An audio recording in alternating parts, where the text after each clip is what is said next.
aujourd'hui, juste après la cérémonie des signatures des chefs d'État, l'accord de partenariat stratégique entre la République démocratique du Congo et les États-Unis d'Amérique. Voilà plus ou moins résumé les activités que nous avons eues aujourd'hui. Évidemment, nous allons donner premièrement la parole à la ministre d'État, ministre des Affaires étrangères, pour nous brosser plus ou moins l'esprit et les cas dans lesquels les discussions se sont tenues ce matin, qui ont abouti à cet accord en présence de plusieurs chefs d'État africains, tels que vous l'avez vu. Madame la ministre d'État, merci. C'est des journées marathon, évidemment. Heureusement que vous êtes une Amazone, comme j'aime bien vous appeler, par rapport à votre engagement sur ces fronts diplomatiques que vous copilotez avec le président de la République. Nous sommes à Washington, l'épilogue sûrement de ce que vous avez commencé déjà il y a plusieurs mois. Qu'est-ce que vous pouvez nous dire de cette journée historique? Qu'est-ce que le Congolais, qui attend depuis des heures d'avoir des éléments supplémentaires par rapport à ce qu'on a vu, pour que nous puissions mieux comprendre l'action du président de la République dans la volonté de ramener une paix que nous voulons définitive et durable. Madame la ministre d'État. Merci beaucoup pour la parole. Merci. Bonsoir à tous et à toutes. Et évidemment, bonsoir à nos chers compatriotes qui nous suivent à Kinshasa, à Goma, Bukavu et dans toutes les autres parties de la République démocratique du Congo. En effet, une journée historique, journée du 4 décembre, lors de laquelle 3 chefs d'État ont signé ce qui sera connu comme les accords de Washington. Ces accords qui, en fait, entérinent 3 documents importants, à savoir la déclaration de principe qui avait initialement été signée le 25 avril, suivie de l'accord de paix qui a été signé entre la République démocratique du Congo et le Rwanda le 27 juin, et le cadre d'intégration économique régionale que nous avons signé aujourd'hui, 4 décembre. Donc ces 3 instruments constituent ce qui est connu maintenant comme les accords de Washington. Comme mon cher collègue l'a déjà indiqué, cette journée a commencé d'abord avec une série d'entretiens au niveau de la Maison-Blanche, dans le bureau ovale, pendant lequel le président de la République a eu l'occasion d'échanger directement avec son homologue et son hôte américain, y compris justement sur le potentiel et la promesse, si vous voulez, de cet accord de Washington, mais aussi sur les perspectives d'un partenariat bilatéral renforcé entre les États-Unis d'Amérique et la République démocratique du Congo. Après ce passage à la Maison-Blanche, nous avons donc ensuite eu la cérémonie de signature que beaucoup d'entre vous ont pu suivre en direct, pendant laquelle justement une déclaration a été signée par les 3 chefs d'État, à savoir donc le chef d'État, notre président de la République évidemment, Félix-Antoine Tshisekedi Tshilombo, mais aussi le président Trump et le président du Rwanda. Et donc avec cela entre en vigueur, si vous voulez, l'accord de Washington. Je pense que ce qui est important à retenir aujourd'hui, c'est que cet accord englobe plusieurs instruments et reflète aussi une longue marche, si vous voulez, une longue séquence d'efforts diplomatiques qui n'ont pas commencé en avril, mais bien avant, à commencer par la résolution 2773 qui a été adoptée au niveau du Conseil de sécurité à l'unanimité et qui, si vous voulez, a jeté un peu la base sur toutes les perspectives vers une pacification durable de l'Est de la RDC, mais aussi de la région des Grands Lacs. Donc nous savons qu'il y a beaucoup d'attentes par rapport à ces accords et comment ils vont prendre forme de manière concrète, évidemment. Nous sommes dans les premières heures après la signature, mais je pense que nous devons retenir quand même qu'il y a eu une forte mobilisation, surtout du côté des États-Unis d'Amérique, de voir comment ces efforts diplomatiques qui ont été menés pouvaient être couronnés par un document contraignant pour toutes les parties et qui va justement jeter les bases pour, nous l'espérons, une paix durable dans l'Est de la République démocratique du Congo, mais aussi de manière plus large dans la région des Grands Lacs et de cette manière aussi ouvrir la perspective vers une réconciliation des peuples, un rapprochement des peuples, mais aussi une plus grande intégration économique. Mais nous savons aussi que tout cela se fera de manière graduelle, que tous ces efforts devront être bâtis les uns sur les autres pas seulement parce que nous le connaissons, nous le savons de notre propre région, mais nous l'avons aussi appris dans d'autres régions. La paix se construit avec du sérieux, avec du temps, avec de la rigueur.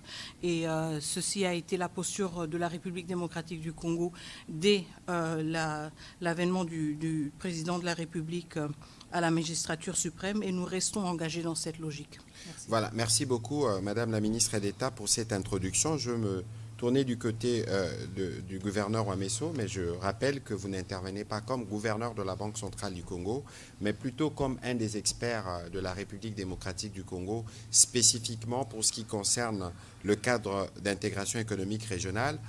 Vous savez tous, l'accord, j'en parlais tout à l'heure, l'accord du 27 juin avait principalement 2 points, la question de la sécurité, mais aussi la question économique. Et sur cette question économique, M. Ouamesso, beaucoup de choses ont été dites, notamment qu'on bradait nos minerais pour le Rwanda, mais la question principale, c'est qu'on veut ramener les développements, on veut ramener l'économie pour nos populations.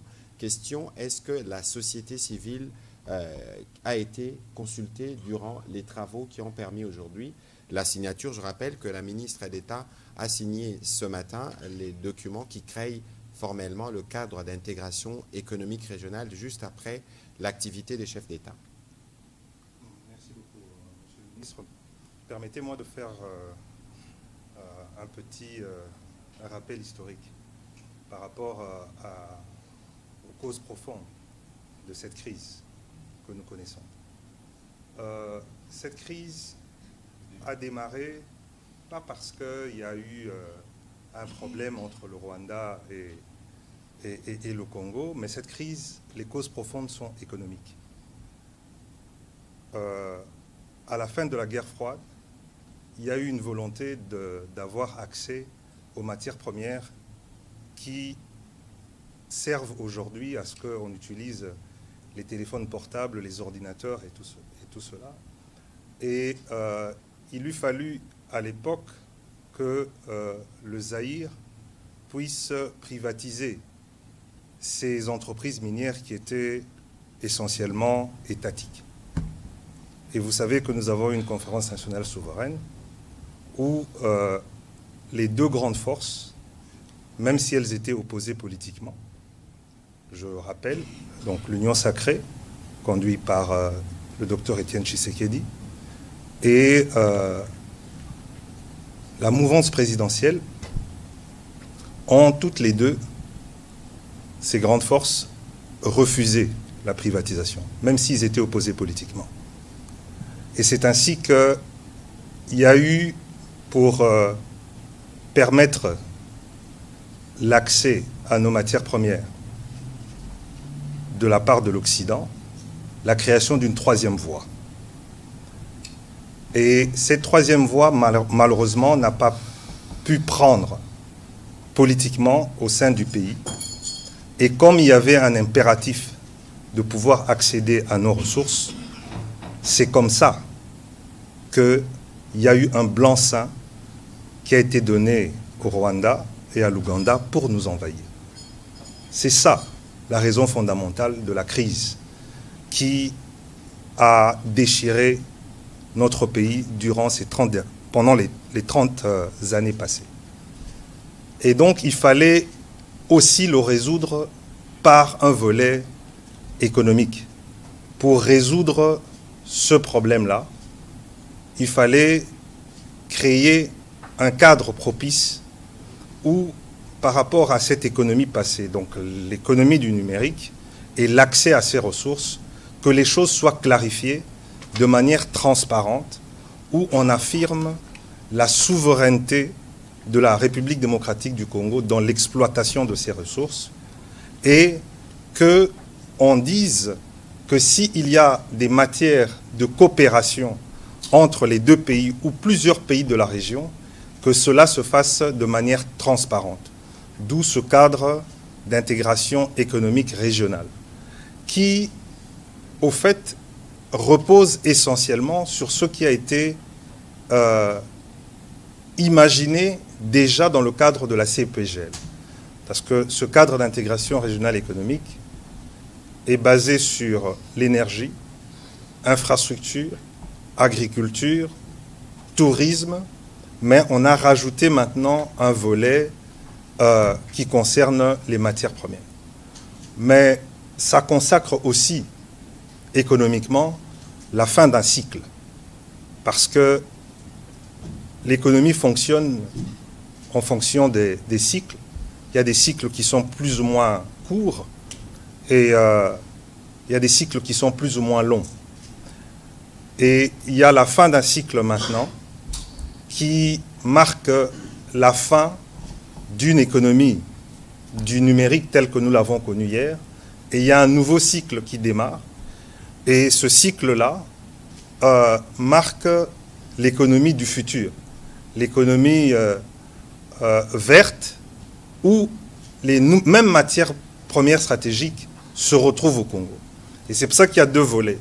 On règle un problème du passé avec le cadre économique d'intégration économique régionale, et il y a un partenariat stratégique qui s'ouvre sur les nouvelles matières premières. Et là, c'est du bilatéral directement, alors que ça ne s'est pas fait par le passé, où on négociait nos matières premières sans nous. Ici, maintenant, ça se négocie directement entre la République démocratique du Congo et les États-Unis. C'est un grand tournant, mais on va en parler les jours, les semaines et les mois qui suivent. Maintenant, est-ce que la société civile a été consultée? Bien sûr que oui, la société civile a été consultée.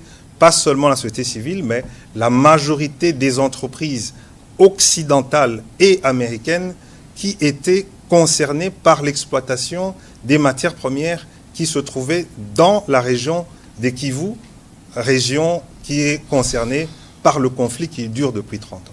Et l'une des sociétés civiles phares qui a été consultée dans le cadre de ce cadre d'intégration économique régionale, c'est la Fondation Panzi. J'ai participé moi-même aux discussions.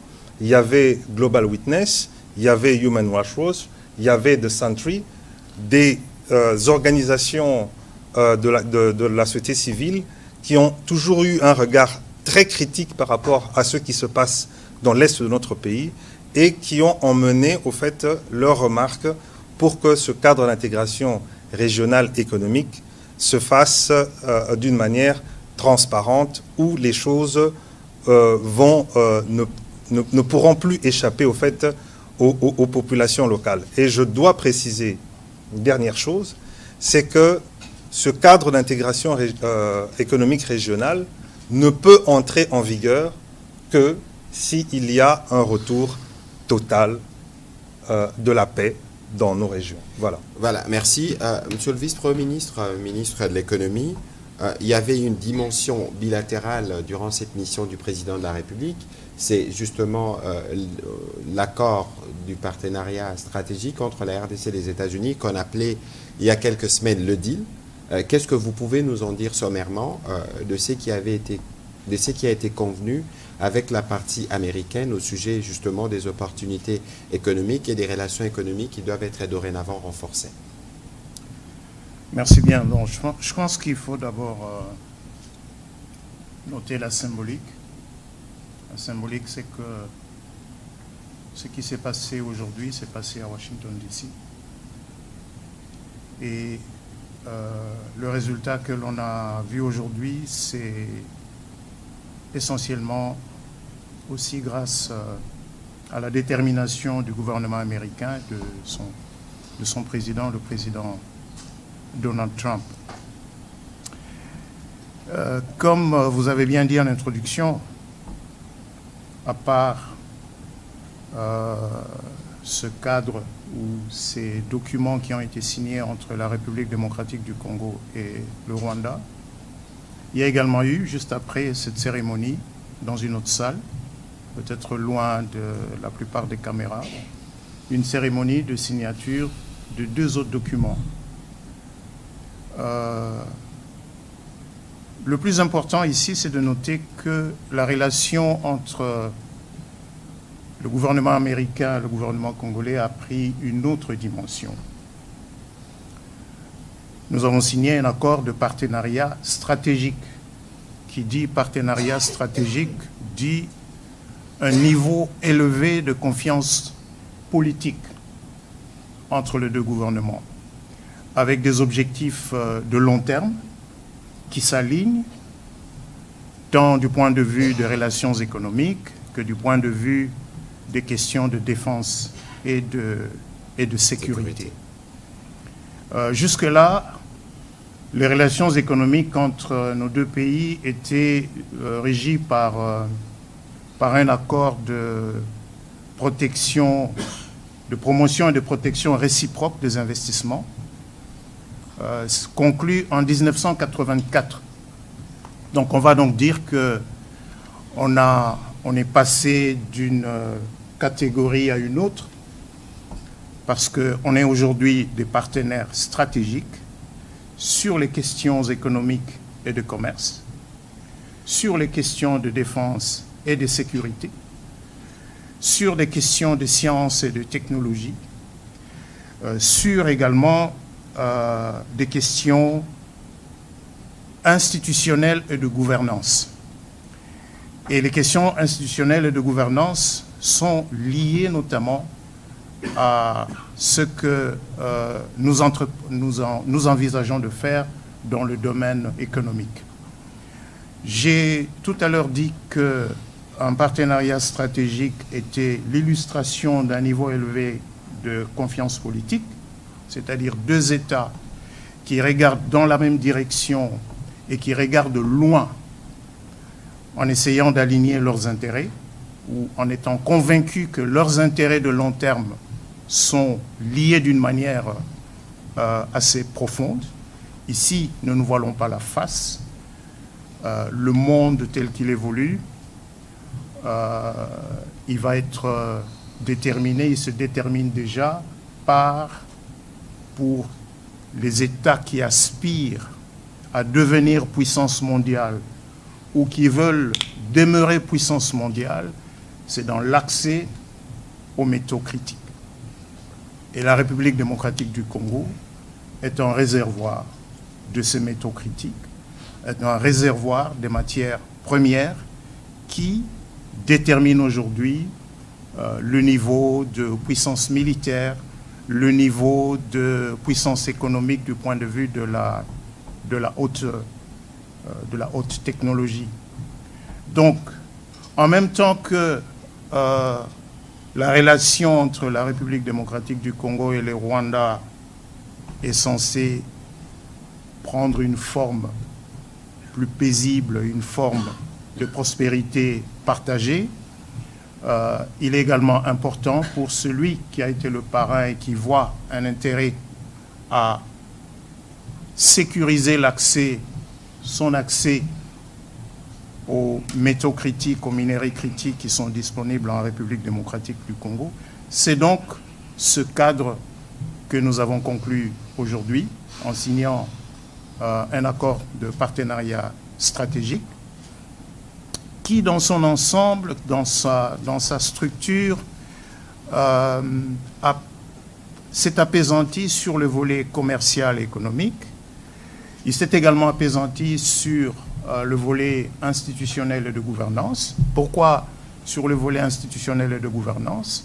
Parce que ces conflits sont aussi, ce conflit récurrent dans la région des Grands Lacs s'explique fondamentalement par l'accès via des moyens illicites aux minéraux, surtout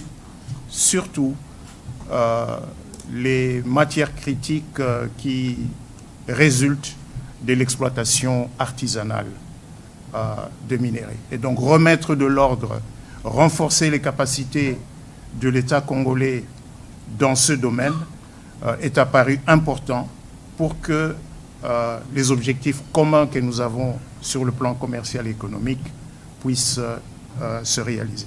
Il y a un deuxième volet, un deuxième document qui a aussi été signé. C'est un mémorandum d'entente entre les deux pays sur les questions de défense et de sécurité qui a donc été signé par Madame la ministre d'État, ministre des Affaires étrangères, avec le secrétaire d'État Rubio, alors que le secrétaire d'État Rubio et moi-même, nous avons signé l'accord de partenariat stratégique. Et ce document met en place un cadre pragmatique qui va permettre d'organiser la manière dont les relations économiques entre la République démocratique du Congo et les États-Unis vont prendre forme, vont s'intensifier pour nos intérêts mutuels de long terme. C'est donc un engagement de long terme.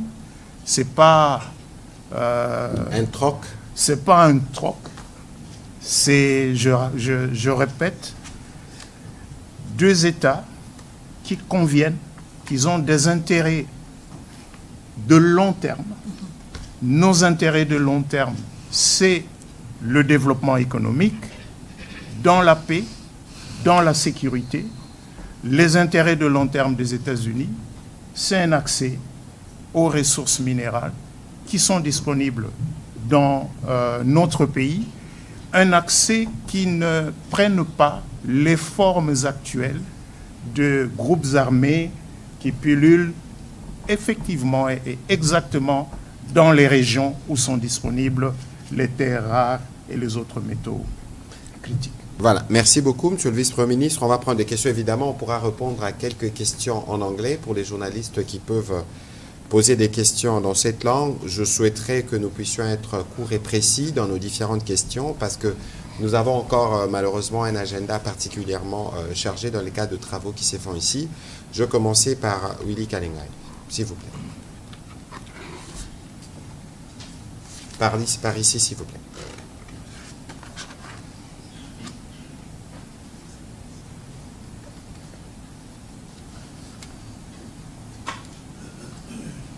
Merci pour la parole.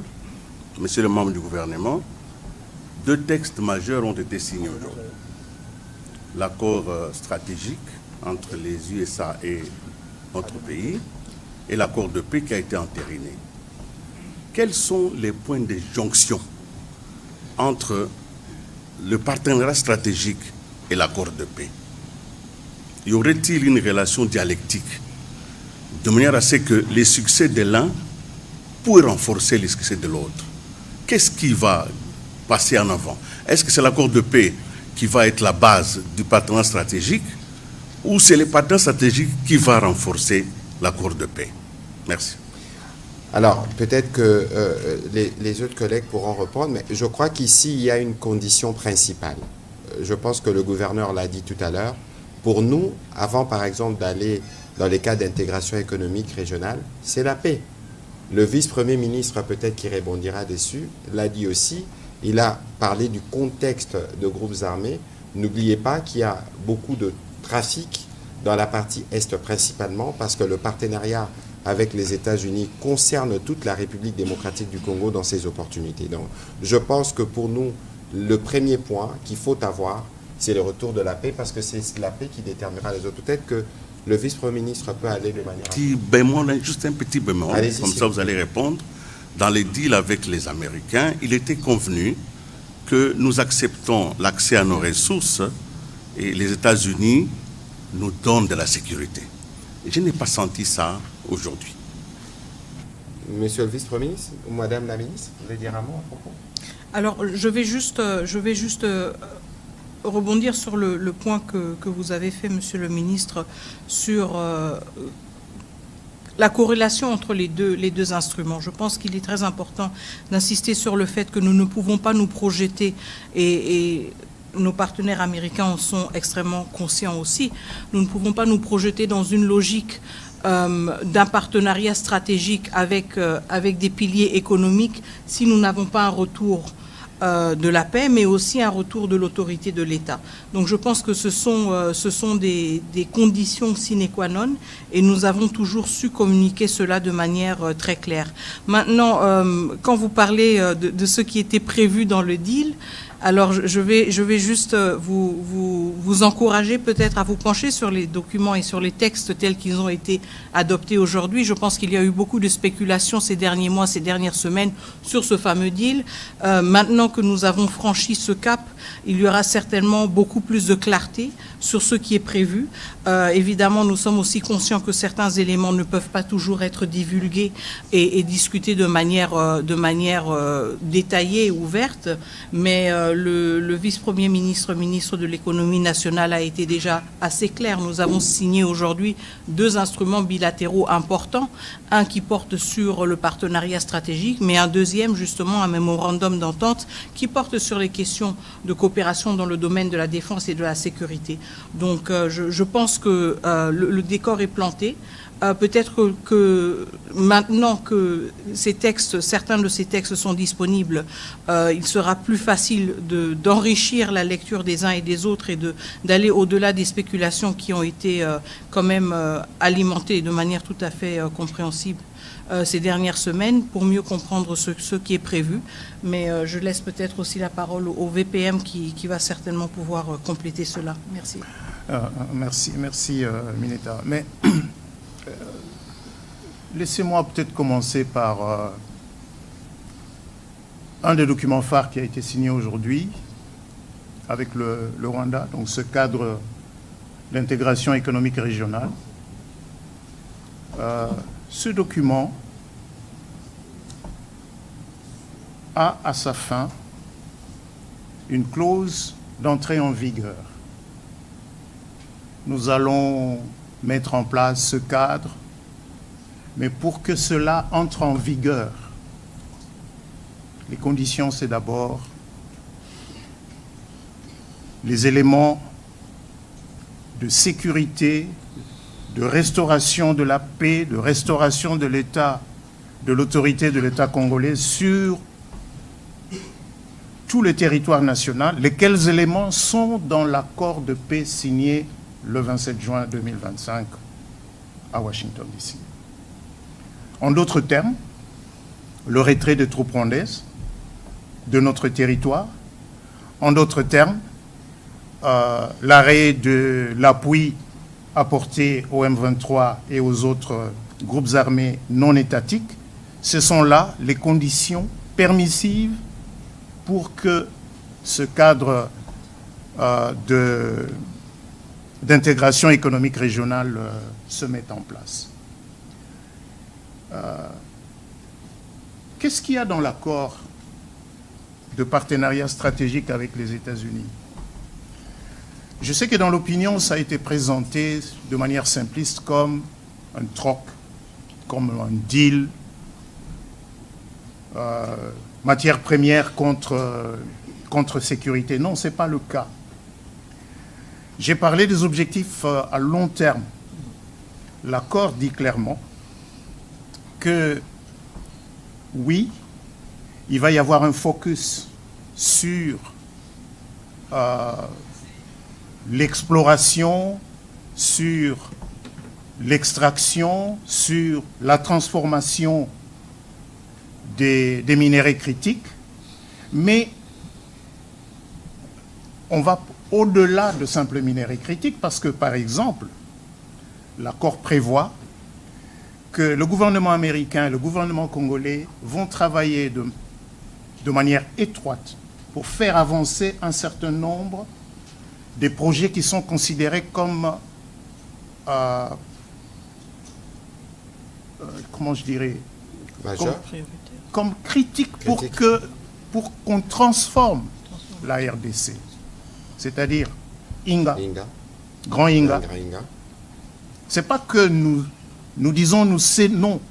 Nous disons dans le texte, RDC et USA, nous allons travailler de manière coordonnée pour que ce projet avance. L'accord insiste aussi sur le corridor de Lobito. L'accord prévoit également que la RDC dise clairement quels sont les projets de développement considérés par la RDC comme étant des projets stratégiques. Et cette liste, la liste de ces projets stratégiques, sera incessamment communiquée par la RDC à la partie américaine et fera partie intégrante de l'accord. De la même manière que les États-Unis vont communiquer à la RDC les projets considérés par la partie américaine comme étant des projets critiques sur un certain nombre de métaux. Voilà donc, si vous voulez, cet ensemble. Maintenant, comment vous voulez qu'on avance sur ces grands dossiers si il y a de l'instabilité dans une grande partie du territoire? C'est là le lien. C'est là le lien. Et le point de départ, justement, pour restaurer les conditions de paix et de sécurité, ces éléments sont dans l'accord de paix signé le 27 juin, et ces éléments ont été repris comme condition d'entrée en vigueur du cadre d'intégration économique régionale. Voilà, rapidement, monsieur le gouverneur, un petit commentaire. Oui, monsieur Kengay, votre question me semble plus profonde que ça. Vous savez, nous sommes aujourd'hui République démocratique du Congo, mais nous avons été initialement État indépendant du Congo. Nous avons été créés pour que le monde occidental vienne puiser ses ressources dont elle a besoin pour son développement industriel. Donc rappelez-vous le caoutchouc, rappelez-vous Chikoloboué, rappelez-vous le développement de l'électricité avec notre cuivre. On ne nous a jamais demandé notre avis. Et je vous ai rappelé que quand on a eu besoin de venir prendre le coltan et tout ça, nous avons tergiversé. Bon, c'est pas que nous avons tergiversé, nous avons voulu défendre nos intérêts en disant qu'on ne privatise pas. Et il y a une décision qui a été prise. Et nous avons été envahis. Et aujourd'hui, il y a des iPhones, il y a des Samsung qui sont utilisés avec nos ressources sans nous. Et c'est la première fois de notre histoire commune qui a été créée par d'autres personnes, parce que l'État indépendant du Congo, on a tracé les frontières sans nous. C'est la première fois qu'il y a une nouvelle révolution industrielle qui va arriver et qu'on décide de pouvoir discuter de l'accès de ces matières premières dont on a besoin pour cette révolution industrielle, qu'on discute avec la RDC. C'est un tournant historique. Et il faut qu'on en prenne la mesure nous-mêmes. C'est-à-dire quoi? C'est-à-dire que ce que nous voulons voir, c'est-à-dire la paix et tout ça, dépend de la responsabilité que nous devons comprendre qui est la nôtre par rapport à cet événement historique qui a été arraché grâce au leadership du président Tshisekedi. C'est une première historique que pour avoir accès à nos ressources, pour développer une industrie mondiale, faire une révolution industrielle, on vient discuter de ça avec le Congo et qu'on signe des accords avec les Congolais. C'est très très important. Alors, merci de ce rappel. On va prendre la question de Madame Elena. Ensuite, on prendra... please, go to the microphone. Et ensuite, on prendra les questions séries pour faire une économie de temps, vu qu'il y a 4 intervenants. Si chaque intervenant doit faire un commentaire, vous comprenez que nous devons gérer un peu plus le temps.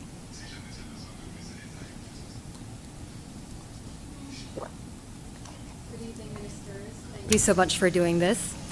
Janelle de Malaon from Deutsche Welle. Would it be possible to get an answer in English and in French? Yes. Thank you very much. So my question is, now that the agreement has been signed, do the Congolese people know what has been signed, and do they stand behind it? Can you please talk to the microphone?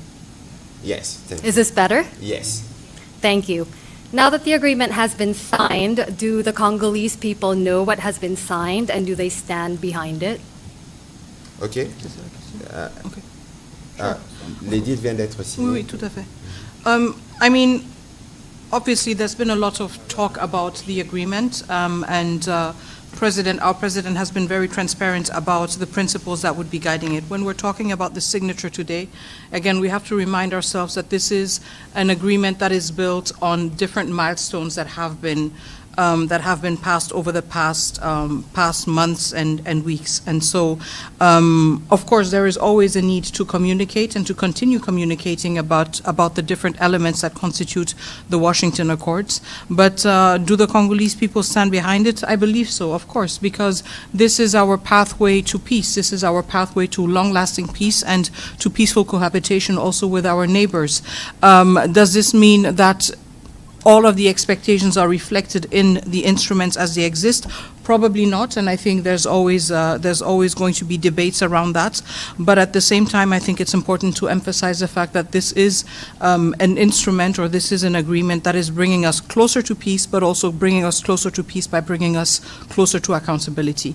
Donc, juste pour répondre rapidement à la question qui était de savoir si, maintenant que l'accord a été signé, s'il est connu par la population congolaise et si le peuple congolais appuie cet accord. Alors, est-ce qu'il est connu? Encore une fois, je reviens sur mes mots d'introduction initialement et le fait que j'ai insisté quand même sur les éléments qui constituent cet accord. Donc, il s'agit de plusieurs documents et instruments qui ont été signés ces derniers mois. Cela veut dire qu'il y a eu assez de temps, si vous voulez, pour se familiariser avec ces instruments.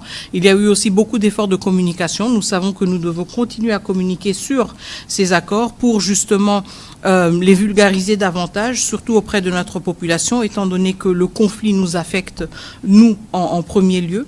Est-ce que la population congolaise est satisfaite de ces accords? Je voudrais l'espérer, évidemment, étant donné que ces accords détiennent la promesse d'une paix durable dans notre pays, mais aussi dans la sous-région.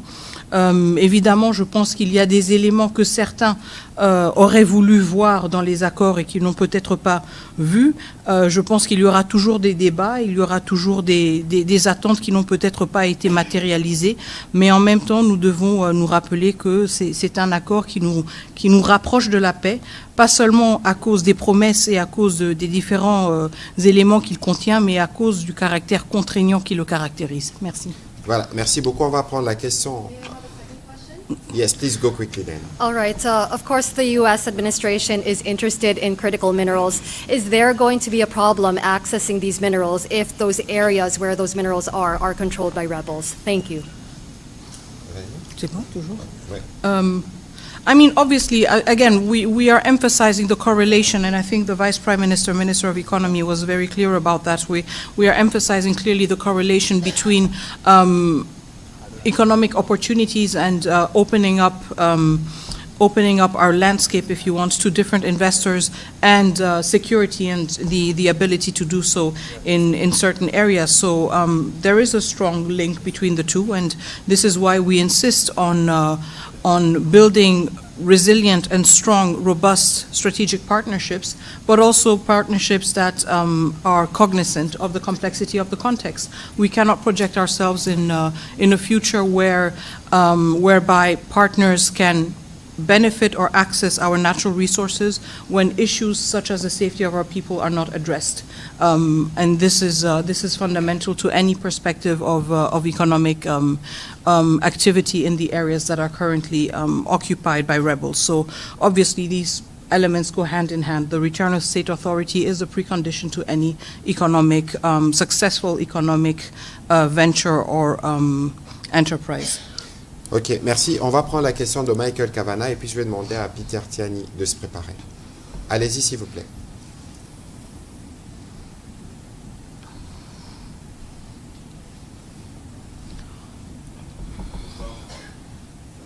Ça marche? Oui, ok, super. Trois petites questions. Les rebelles M23, est-ce qu'ils approchent la ville d'Uvira et que disent le président Kagame et Trump à ce sujet, que le combat continue? Deuxièmement, le partenariat stratégique mentionne une liste de projets stratégiques désignés, n'est-ce pas? Quels sont ces projets? Et le partenariat aussi mentionne une réserve stratégique de minéraux et comment est-ce que ça va fonctionner? Merci. Voilà, sur la question du partenariat, le vice-premier ministre Moukoko pourra y répondre.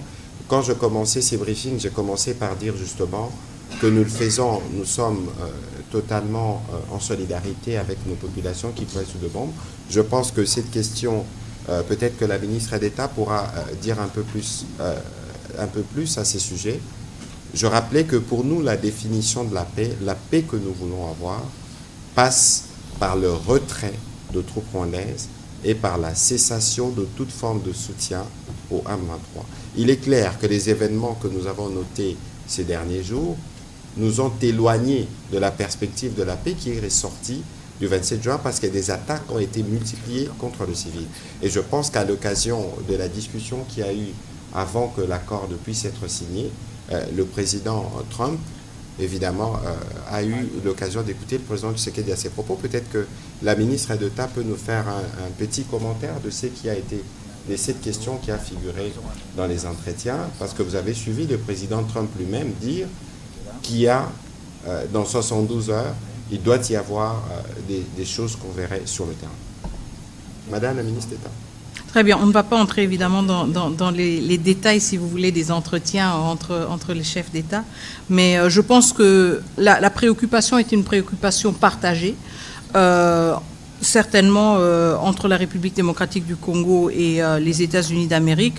Nous voulons l'espérer aussi du côté du Rwanda, de voir que la situation sur le terrain se transforme, si vous voulez, ou s'adapte assez rapidement aux réalités diplomatiques que nous avons pu observer aujourd'hui. Donc, quand il s'agit de la situation au Sud Kivu, évidemment, nous l'avons suivi, nous continuons à la suivre avec vigilance, mais nous sommes aussi conscients justement des mots que le président Trump lui-même a prononcés à la fin de la cérémonie aujourd'hui, quand il a été interpellé par une de vos collègues justement sur ce qui allait se passer maintenant que les accords avaient été signés et que la réalité sur le terrain était quand même encore caractérisée par de la violence. Je pense qu'il était aussi très clair en exprimant son attente que assez rapidement les choses devraient changer sur le terrain. Donc évidemment, nous parlons d'engagement entre trois États et vraiment au sommet de ces États. Et des engagements fermes, je pense une détermination ferme aussi à voir comment les choses peuvent rapidement changer et nous le suivons avec intérêt. Nous savons que du côté de la République démocratique du Congo, nous n'allons ménager aucun effort pour que les choses se transforment ou changent assez rapidement sur le terrain. C'est quelque chose à suivre et je pense que nous devons retenir que tout le long de ce processus, nous sommes maintenant arrivés à un point où il s'agit de chefs d'État qui prennent la parole, plus de ministres, chefs d'État qui engagent, et je pense que nous avons une attente tout à fait légitime qu'à ce niveau de décision, il y ait des changements rapides au niveau du terrain. Voilà, Monsieur le Vice-Premier ministre, je rappelle que l'accord de partenariat stratégique est déjà public, donc les gens peuvent le consulter. Vous parliez tout à l'heure de Lobito, vous parliez de Inga. Il y a une question spécifique qui est revenue sur, il y a une liste de projets qui est annexée. Je pense que vous y avez déjà plus ou moins répondu. Oui, effectivement. Il faut noter que l'accord de partenariat stratégique a mis en place un dispositif qui va vraiment donner de la cadence à cette relation. D'abord, il prévoit qu'un comité de pilotage conjoint va être est créé. Il est créé dans l'accord. Sa composition est définie dans l'accord de deux côtés, avec deux coprésidents. Du côté américain, le département d'État, et du côté congolais, ça va être le ministre le plus préséant entre les 4 ministres qui ont donc été identifiés, dans l'accord. Et sur la question des projets stratégiques du point de vue de la RDC, laissez-moi dire que Inga et Lobito ressortent comme des pans à part, à cause justement de l'importance stratégique de ces deux initiatives. Mais l'accord prévoit que la RDC communiquera via le comité de pilotage conjoint la liste de projets stratégiques. Quand on parle de projets stratégiques ici, il ne s'agit pas nécessairement de projets dans le secteur minier. Ça va toucher aux routes, ça peut toucher aux ports, ça peut toucher aux chemins de fer. il va revenir au gouvernement de la RDC d'identifier ces projets stratégiques et de les communiquer. De la même manière, l'accord prévoit également que le gouvernement américain ait accès à des réserves minières stratégiques et il va donc il revient à nous, RDC, de communiquer les concessions qui sont libres. Les concessions qui sont libres et la liste de ces concessions sera communiquée toujours via le comité de pilotage conjoint. Et l'accord a bien défini quand est-ce que ce comité se met en place, avec quelle cadence il va travailler, de manière à ce que l'accord ne soit pas lettre morte, mais qu'il vive dans le long terme, parce qu'il n'a pas été conclu uniquement pour régler un problème de court terme, il a vraiment été conclu pour bâtir une relation de long terme entre les deux pays. Voilà, merci. On va prendre les questions de M. Peter Tiani, puis on prendra 3 ou 4 pour terminer, parce que nous avons d'autres engagements. Vous allez prendre votre question, mais s'il vous plaît, nous irons par une question. Ce serait une étape comme ça, on en prendra les maximums. Allez-y, s'il vous plaît. Merci, Monsieur le Ministre. Peter Tiani, pour le compte de Perfect Télévision. Je vous félicite d'abord, vous remercie pour l'exercice de redevabilité, pardon. Pour l'exercice de redevabilité. Et puis je saisis aussi cette opportunité de manière directe pour jeter de fleurs à notre ministre des Affaires étrangères. Je n'ai jamais eu l'occasion, au regard de ce travail titanesque qui a abouti aujourd'hui. On est dans un pays où on reconnaît les valeurs des autres quand ils meurent. J'en saisis l'opportunité aujourd'hui. Mais je veux... il y a des inquiétudes. Mes questions vont être un peu disparates, mais bon, c'est pour vous 4. La première, c'est... Je veux rebondir sur la question du journaliste précédent. Madame la ministre, vous pouvez être complétée par Monsieur le ministre de la Communication et des Médias. Après la signature de l'accord, on peut beau parler, il y a des choses qu'on attend sur le terrain, de manière palpable, les résultats. Sinon, on va parler en l'air. Les résultats, c'est la paix. Le Congolais qui est dans l'est du pays, lorsqu'il vous suit aujourd'hui, il a vu qu'on a signé, on a communiqué, le Congolais est content. Mais il se pose une seule question. Les bruits des bottes, ça finit quand? De manière claire, pas de langue de tabou, pas de philosophie. On a signé. Si demain on apprend qu'on a attaqué Uvira, tout ce qui est fait aujourd'hui tombe caduc au sein de l'opinion. Nous sommes de la communication. Dites-nous de manière claire, on a signé, il est écrit dans l'accord que les Rwandais doivent lever leurs mesures de défense chez nous. Ça se fait quand? Surtout que nous avons suivi Kagame dans son speech dire que ce n'est pas une fin en soi cet accord, et il va loin pour dire que si ça échoue, ce ne sera pas de la responsabilité du président Trump, mais de la responsabilité des partis, donc du Rwanda et du Congo. Il a été clair, il a été de mauvaise foi depuis toujours. Il n'est pas venu à Luanda, il a qualifié cet accord de stupide en juin. Bon, on sent qu'il ne veut pas. Au cas où, ça tirait. Qu'est-ce qui est arrivé? Les Congolais veulent savoir cette préoccupation que je vois dans le réseau. La deuxième... La dernière, s'il vous plaît. La dernière. Monsieur le ministre, monsieur le gouverneur de la Banque, je vous félicite beaucoup pour ce que vous faites. Il ne faudrait pas que les gens appréhendent mal ce que vous dites. Parce que vous dites que les Américains... La communication, ce n'est pas seulement ce qu'on dit, mais c'est ce que les gens comprennent aussi. Les Américains vont prendre les minéraux, les matières rares chez nous. Bon, si je vous ai... Les terres rares, je ne sais pas si je vous ai bien saisi. Les matières stratégiques. En contrepartie de quoi? Le gouverneur venait de dire tout à l'heure que lorsqu'il voulait prendre du coltan, lorsqu'il voulait prendre du caoutchouc, il coupait les Congolais qui se présentaient avec des moignons. Aujourd'hui, quand il décide de venir à Inga, Inga, c'est pas dans l'Est, là, c'est ici, ça va. En contrepartie, il y a quoi? Et est-ce que nous sommes, nous, économiquement viables et crédibles aux yeux du monde et des Américains pour qu'ils nous prennent au sérieux? Votre analyse personnelle. Je vous remercie. Merci, on va y répondre rapidement. Peut-être qu'on va commencer par la Mineta.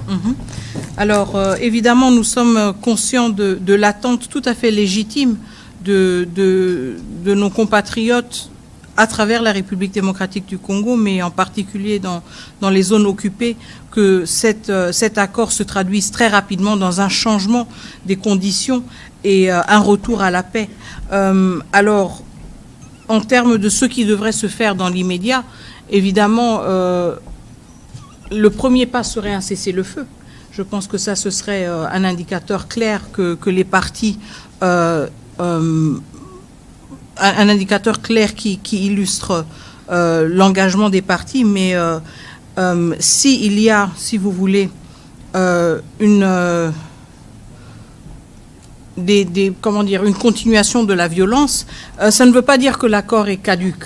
Je ne pense pas qu'une guerre ou un conflit qui a duré 30 ans se prend fin juste par la signature d'un accord. Ça veut dire que nous allons et nous devons être conscients du fait que nous allons avoir des avancées, mais nous allons aussi avoir malheureusement des échecs. Ce qui est important ici, c'est de souligner le fait que nous avons 3 parties prenantes à ces accords qui ont toutes pris l'engagement justement d'exécuter cet accord et de se rendre redevables. Et ça à des niveaux différents par rapport à des engagements différents. Nous comptons énormément sur l'engagement des États-Unis d'Amérique. Le président de la République a été très clair là-dessus. Après 30 ans, combien de présidents américains sont passés sans pour autant s'engager avec autant de moyens diplomatiques et autres que le président Trump. Donc je pense que nous avons tous un intérêt à ce que cette guerre prenne fin et que même au premier, si vous voulez, au premier défi ou à la première, au premier, je ne veux pas dire échec, mais au premier défi, on ne jette pas cet accord, si vous voulez, à l'eau, mais on continue justement à se battre pour une redevabilité, pour une exécution de l'accord. Si c'était si facile de mettre fin à une guerre juste en signant un accord, nous n'en serions pas là 30 ans plus tard. Donc il s'agit d'un engagement continu qui doit être maintenu par toutes les parties prenantes et nous en sommes conscients. Nous allons faire notre part des choses et justement continuer aussi à insister sur une redevabilité de tous les acteurs.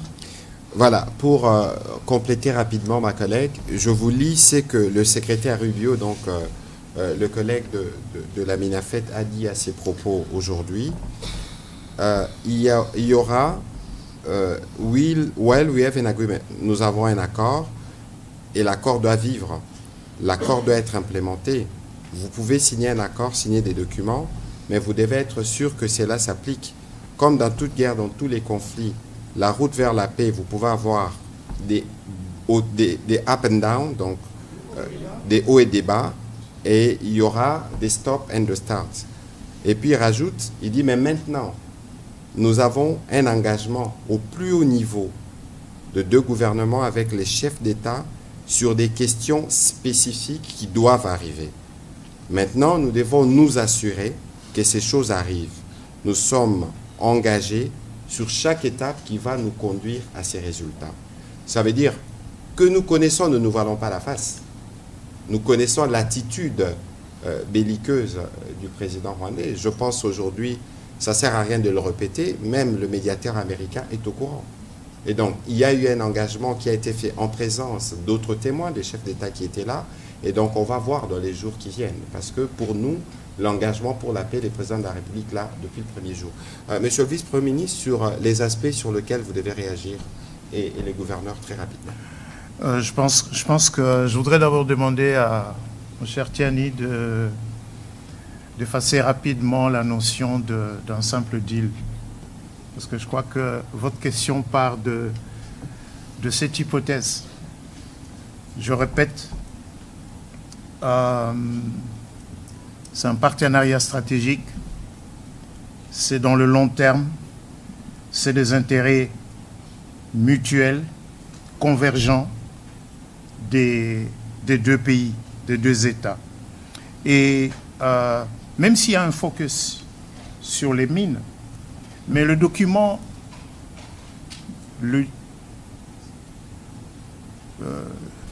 le dit à plusieurs endroits, que ce qui se fera dans le strict respect des lois des deux États. En ce qui nous concerne, dans le domaine minier, nous avons un code minier.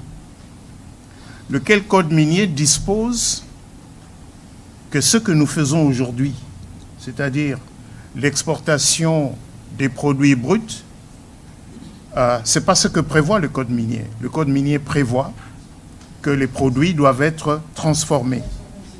Et l'une des contraintes à la transformation, c'est le déficit en électricité. Ce n'est donc pas étonnant que Grand Inga ressorte dans ce document comme étant, et d'ailleurs, quand vous lirez le document, vous verrez que Grand Inga vient comme étant la toute première grande initiative pour la RDC, mais également pour la région, parce que Grand Inga, ce n'est pas seulement pour la RDC, Grand Inga, c'est aussi pour une bonne partie de l'Afrique. Et il y a effectivement aussi cette volonté des entreprises américaines à investir davantage. Est-ce qu'elles sont en République démocratique du Congo? Oui, elles sont en République démocratique du Congo. Est-ce qu'elles veulent investir un peu plus? Oui, elles veulent investir un peu plus. Juste après la cérémonie de signature, j'ai personnellement pris part à la Chambre de commerce des États-Unis aujourd'hui, cet après-midi, avec le ministre rwandais des Affaires étrangères et le sous-secrétaire d'État américain, à une discussion organisée avec les grandes entreprises américaines qui vont d'ailleurs organiser au mois d'avril de l'année prochaine un forum sur l'investissement responsable. L'idée étant d'ouvrir un peu plus l'espace de la RDC aux investissements américains, mais cela doit se faire dans un environnement de paix, de sécurité et de bénéfices mutuels entre nos deux pays. Donc, regardez cet accord de partenariat stratégique comme un instrument pour la transformation de la République démocratique du Congo pour le long terme. Voilà, merci. Un petit commentaire et puis nous prendrons peut-être une ou l'autre question pour la ministre d'État qui sera obligée de nous laisser pour d'autres engagements. Monsieur le gouverneur. Je ne ferai pas de commentaire par rapport à ce que vient de dire le VPM. Je crois qu'il a tout couvert. Mais par rapport à la première partie de votre question, je voulais juste rajouter un petit commentaire. Cet accord est signé à Washington. Et je pense que ce soit la République démocratique du Congo ou bien que ce soit le Rwanda, personne ne voudra décrédibiliser les États-Unis d'Amérique par rapport à son implication pour cet accord de paix. C'est tout ce que je voulais rajouter. Voilà, on va prendre les questions de Siméon Isako. On va y arriver, s'il vous plaît. S'il vous plaît, s'il vous plaît. On va s'assurer que les questions qui sont posées, si c'est celles qui sont destinées à la ministre d'État, elle peut y répondre parce qu'elle doit aller à d'autres engagements. Monsieur Christian Dusakono, vous avez une question pour la ministre d'État?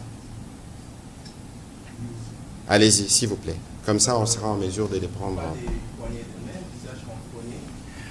Ma question à la Mineta, comment expliquez-vous cette attitude de méfiance du président Félix Tshisekedi pendant les déroulés de cet événement alors que c'était un moment de joie?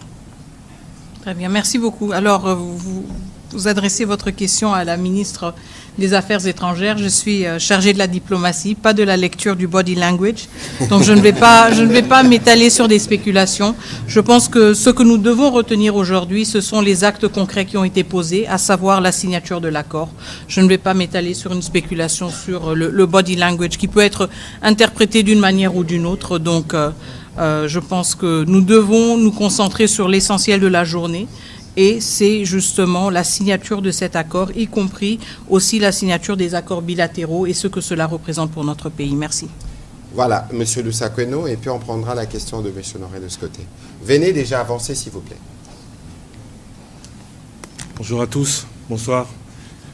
Après avoir vécu depuis 30 ans cette guerre, en 1998 j'étais à Lusaka, et tout ce qui s'en est suivi, alors je vous parle du dialogue intercongolais, de Sun City, du dialogue global et inclusif de Pretoria, entre Congolais où l'implication du Rwanda était notable, du style des conseils que Paul Kagame a récemment donné à ceux qu'il soutient, du M23, s'il était eux. Deux questions pour vous, Madame la Ministre. Que va-t-il advenir de cet accord si le M23 pas concerné ne bouge pas? Deuxième question. Quand vous signez au mois de juin l'accord, votre homologue rwandais déclarait pas de retrait des troupes rwandaises sans neutralisation des FDLR. Aujourd'hui, puisque, comme vous le dites, le dialogue est à un niveau supérieur, qu'est-ce qui permet ou qu'est-ce qui s'est passé pour que le président Trump dise, sans avoir peur d'être trompé ou trahi par les faits, que dans les quelques jours, dans les prochains jours, la situation va changer, les troupes rwandaises vont se retirer. Merci.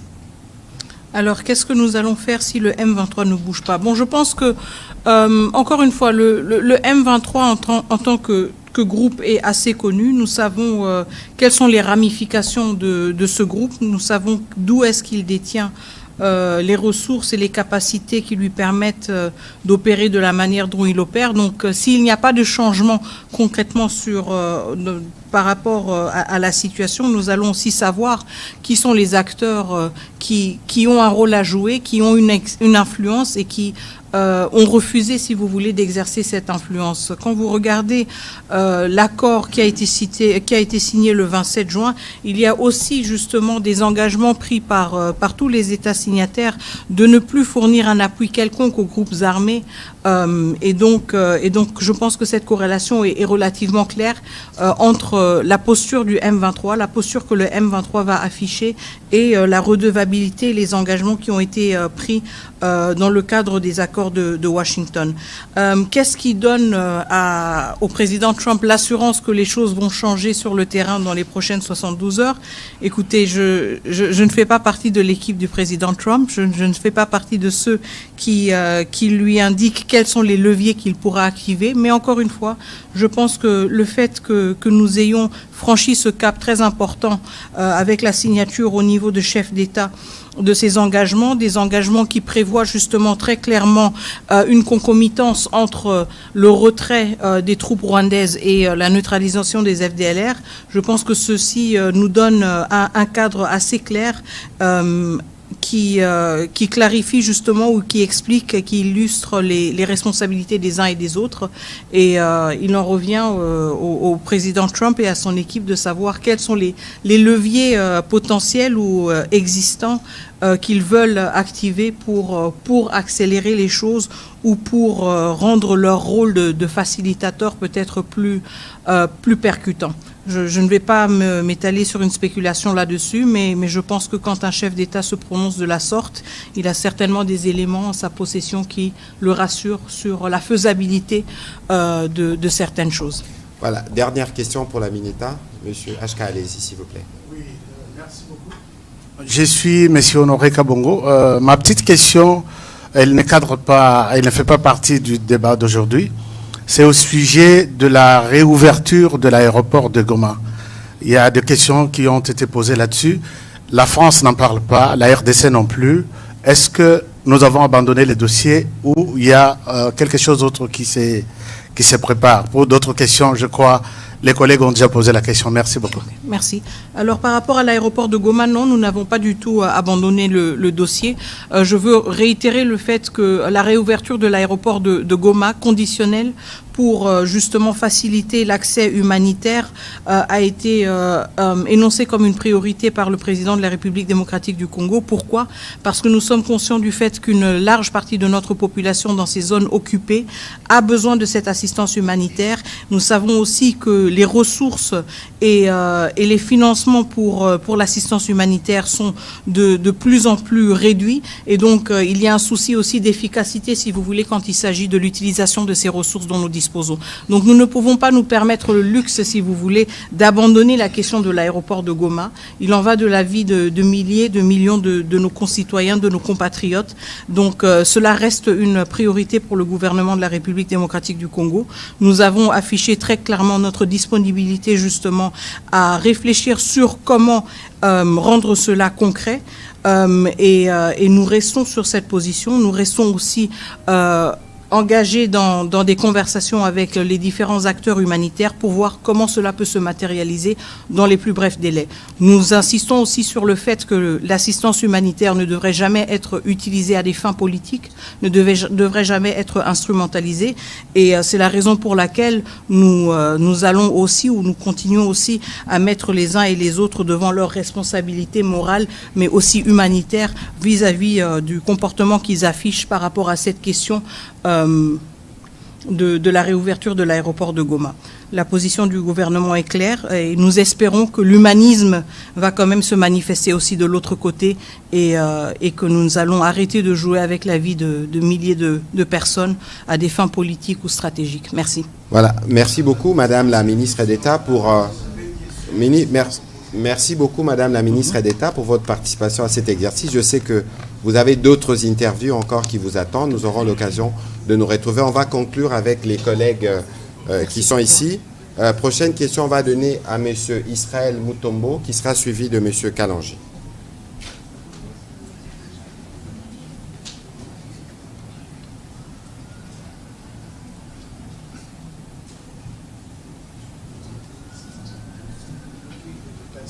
Parole, Monsieur le ministre de l'Économie. Nous avons appris que le gouvernement avait, en date du 7 novembre 2025, paraphé un accord de coopération économique dans le cadre de la... Vous pouvez parler au micro, s'il vous plaît. Voilà. Donc, je vais aller directement à des questions. Monsieur le ministre, hormis les zones d'intérêt commun, telles que le lac Kivu, avec le gaz et autres activités y afférentes, qu'est-ce que la République démocratique du Congo peut attendre de l'exploitation conjointe des ressources rwandaises? La deuxième... Vous dites de l'exploitation conjointe de... Je disais, hormis les zones d'intérêt commun, telles que le lac Kivu, avec le gaz et autres activités y afférentes, qu'est-ce que la République démocratique du Congo peut attendre de l'exploitation conjointe de ressources rwandaises? Deuxième, avec le développement du corridor de Lobito, quel rôle pourra jouer le Rwanda dans la chaîne de valeur de matières premières congolaises dès lors que le produit ne passeront pas par l'océan Indien, mais plutôt par l'Atlantique et sans l'intervention de ces pays? Pour terminer, cet accord économique qui nous lie est signé pour combien de temps, et les dividendes prévisionnels les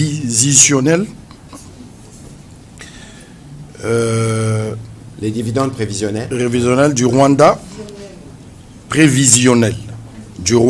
peuvent être estimés à combien? Alors, votre question, je crois qu'elle a un double sens, parce qu'il y a une partie qui concerne le partenariat stratégique avec les États-Unis, mais il y a une autre partie, toutes les questions liées au Rwanda, c'est des questions qui sont plutôt destinées à l'expert qui a travaillé sur les sujets. Je voudrais commencer par le vice-premier ministre et puis on terminera par l'expert sur les questions concernant le Rwanda. Bien, je pense que j'étais moi-même un tout petit peu perdu parce que je voyais qu'il y avait à la fois des aspects liés au cadre d'intégration économique régionale et d'autres liés donc à l'accord de partenariat stratégique, bien qu'il y a des liens, bien sûr. Hein. Il y a des liens entre les deux. Mais est-ce qu'il n'y a pas de collaboration entre la République démocratique du Congo et le Rwanda au moment où nous parlons? Si.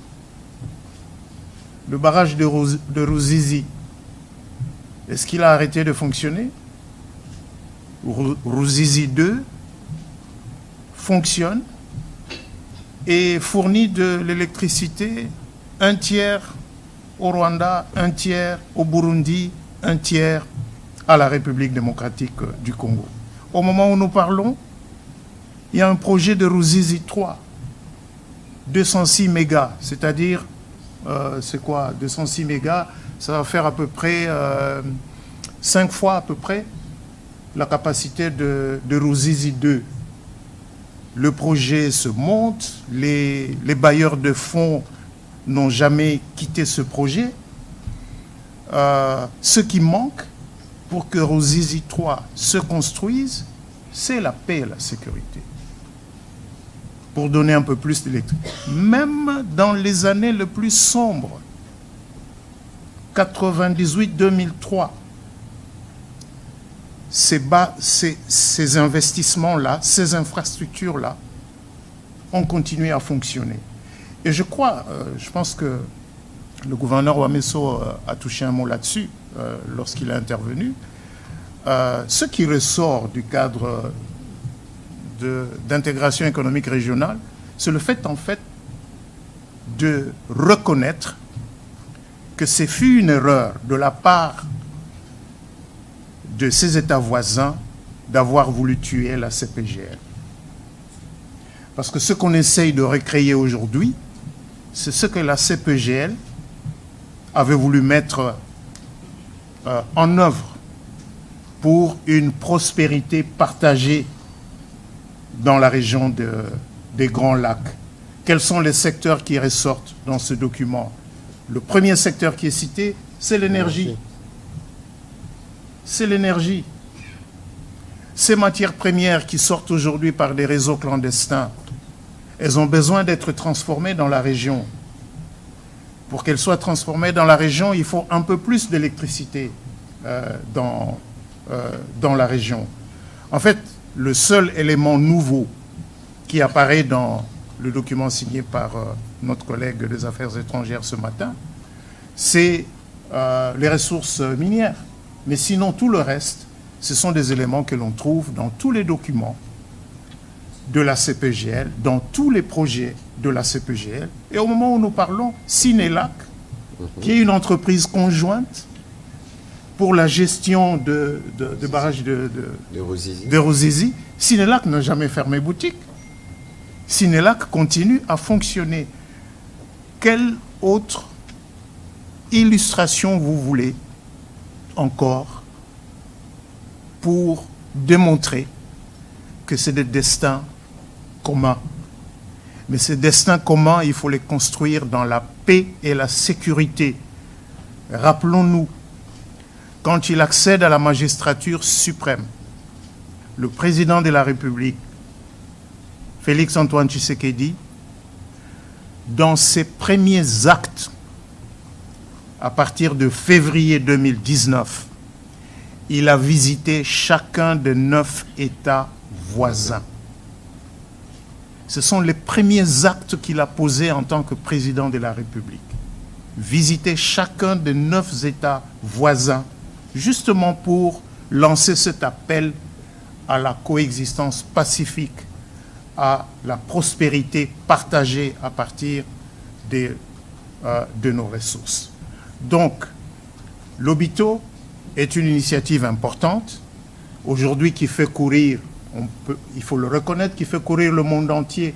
Ce n'est pas que les États-Unis, c'est également l'Union européenne, c'est les autres institutions financières multilatérales qui veulent bien voir se mettre en place, de notre point de vue, pas seulement un simple corridor de transport, mais un vrai corridor de développement.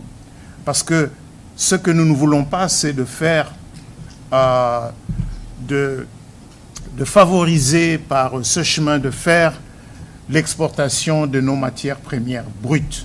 mais à l'aide des investissements dans le secteur de l'énergie, dans le secteur du transport, dans le secteur de plateformes logistiques, justement de favoriser l'éclosion des espaces de production et de valorisation de nos ressources minérales. Monsieur le gouverneur, je me tourne de votre côté parce que sur cette question, il y a eu beaucoup de spéculations, disant que nous voulons donner l'accès à nos ressources aux Rwandais pour qu'ils arrêtent de de nous agresser. Certains disaient qu'on a fait le bradage. Certains disaient que dans ce qui se prépare dans le cadre d'intégration économique régionale, la République démocratique du Congo est perdante. Est-ce que vous pouvez, à travers cette question, rassurer nos compatriotes qu'aucun intérêt de la République n'a été bradé? Bon, je crois que c'est toujours ça la spéculation quand on parle de la RDC. Mais le cadre économique, le cadre d'intégration économique régionale va être public, tout le monde pourra le lire. En fait, l'objectif, il faut toujours aller dans l'objectif profond. C'est que l'exploitation de nos ressources par le Rwanda est une réalité. Il fallait régler ce problème.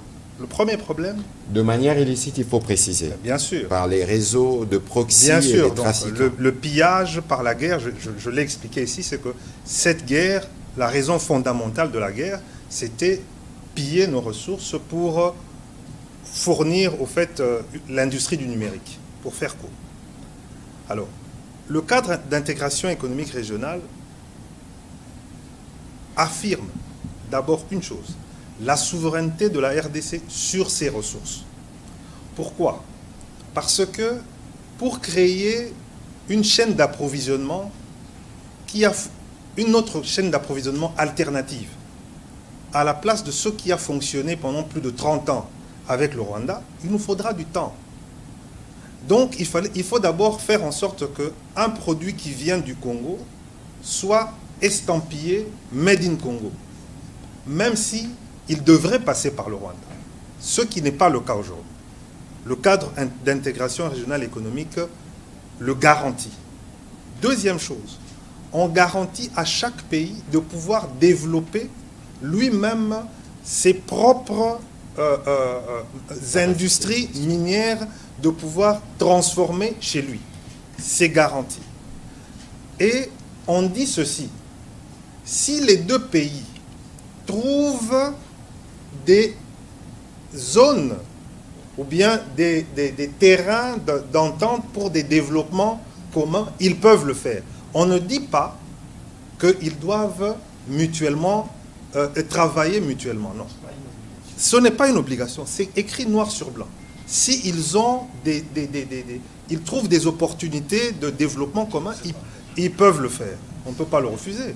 Puisque, encore une fois, avant 45, entre 40 et 45, vous ne pouviez pas dire aux Allemands et aux Français qu'ils pouvaient faire des projets communs. Après, ils ont fait tout ce qu'ils ont fait ensemble jusqu'à faire l'euro. Donc, on ne peut pas préempter de ce qui va arriver dans l'avenir. Mais il faut le construire aujourd'hui. Et donc, c'est pour cela qu'on protège ce cadre de travail, mais en affirmant notre souveraineté sous on va dire, l'umbrella des États-Unis. Deuxième chose, pourquoi on insère l'Obito dedans? D'ailleurs, ça ne venait pas de nous, je dois vous dire ça, c'était un souhait des États-Unis. Pourquoi? Parce que les voies d'évacuation naturelles des produits qui iraient par le Rwanda, c'est par où? C'est l'océan Indien. Et l'océan Indien, c'est où? C'est la Chine.